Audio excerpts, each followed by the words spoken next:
The next meeting is the Committee on Capital Planning, Execution, and Asset Management, which will be chaired by the Vice Chair. Thank you, Chairman.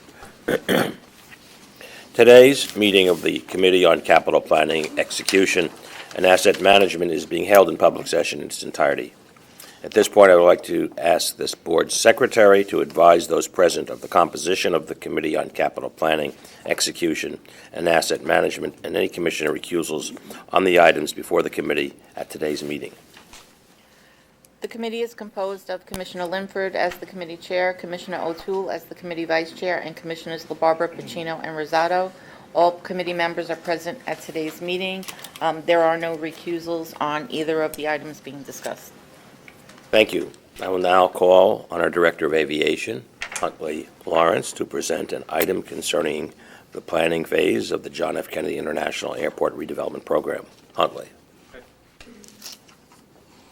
Commissioners, I'm here today to seek authorization to continue planning efforts associated with the redevelopment of John F. Kennedy International Airport. In February of 2017, you approved a planning authorization in the amount of $50 million to advance master and program planning and project management services. The Port Authority retained master and program planning consultant Mott MacDonald in September of 2017 and retained program and project management consultant HNTB in January 2018 pursuant to RFP processes.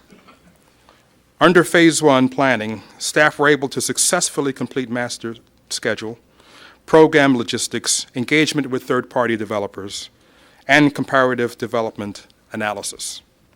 In addition to these deliverables, staff were participating in competitive evaluation process for private terminal developments at JFK. And in October of 2018, you authorized lease negotiations for terminal developments with Terminal 1 Group Association for a new terminal located in the south end of the airport, and JetBlue Airways, located in the north area of the airport. Approving this request would advance $100 million in planning efforts, bringing the total amount of planning for JFK redevelopment to $150 million. These funds are included in the $1 billion allocated for JFK redevelopment within the Port Authority's capital plan. These new additional funds would advance planning for early works projects, including capacity improvements for AirTrain JFK, a new multi-use aircraft facility, extension of taxiway Kilo 4, a new Grand Transportation Center, and a new central electrical substation.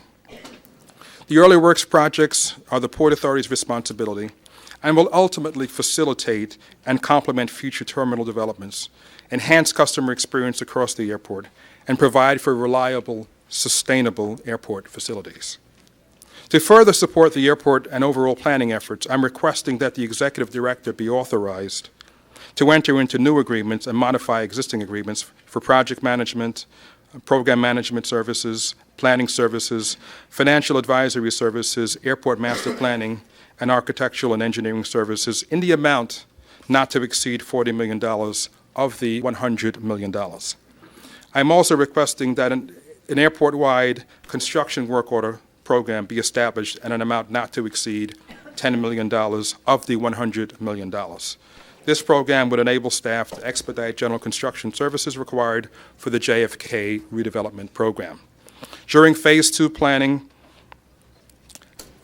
we would support the submission of environmental documents required by the Federal Aviation Administration, and we would also create a community outreach office. Commissioners, pending your questions, I ask that you advance this to the full board for consideration. Thank you, Huntley.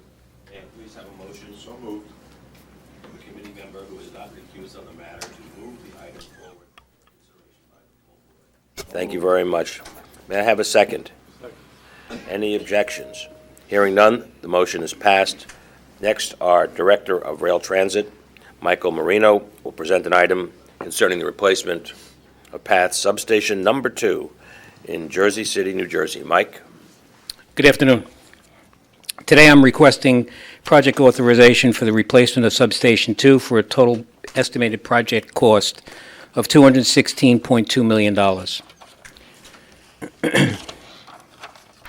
Path Substation 2 provides power to 3 additional substations that in turn provide power to a significant portion of the underground path system.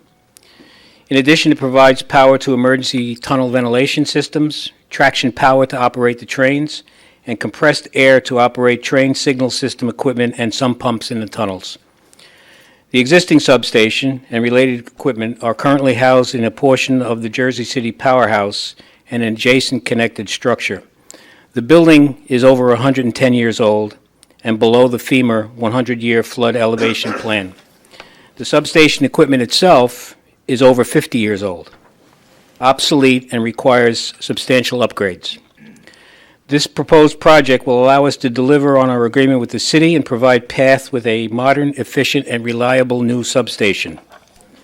The overall scope of the project is to complete design and to construct a substation building on a triangular property based on the agreement, construct utility duct banks between the substation and the underground tunnels, install state-of-the-art electrical and compressed air equipment, cut over operations from the existing substation to the new substation when built with minimal disruption to PATH service.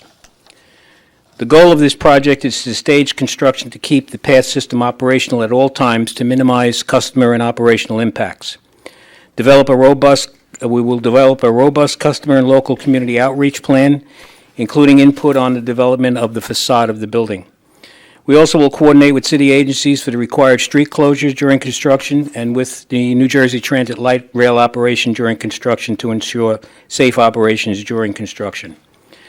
The capital spending will serve to create jobs as well as supporting existing jobs. The total economic impact for this project is expected to be 1,190 total job years, $101.9 million in wages, and $337.6 million in economic activity over the life of the project. The total estimated cost of the project is $216.2 million. We anticipate completing the final design and awarding the contract by first quarter of 2021, and construction is anticipated to commence in the first quarter of 2021, with completion in the third quarter of 2024. Commissioners, I request that you advance this project authorization. Thank you, Mike. Sir. May I please have a motion from a committee member who is not recused on the matter to move the item forward for consideration by the full board? So moved. Thank you. May I have a second? Any objections? Hearing none, the motion is passed. This concludes today's meeting of the Committee on Planning, Capital Planning, Execution, and Asset Management.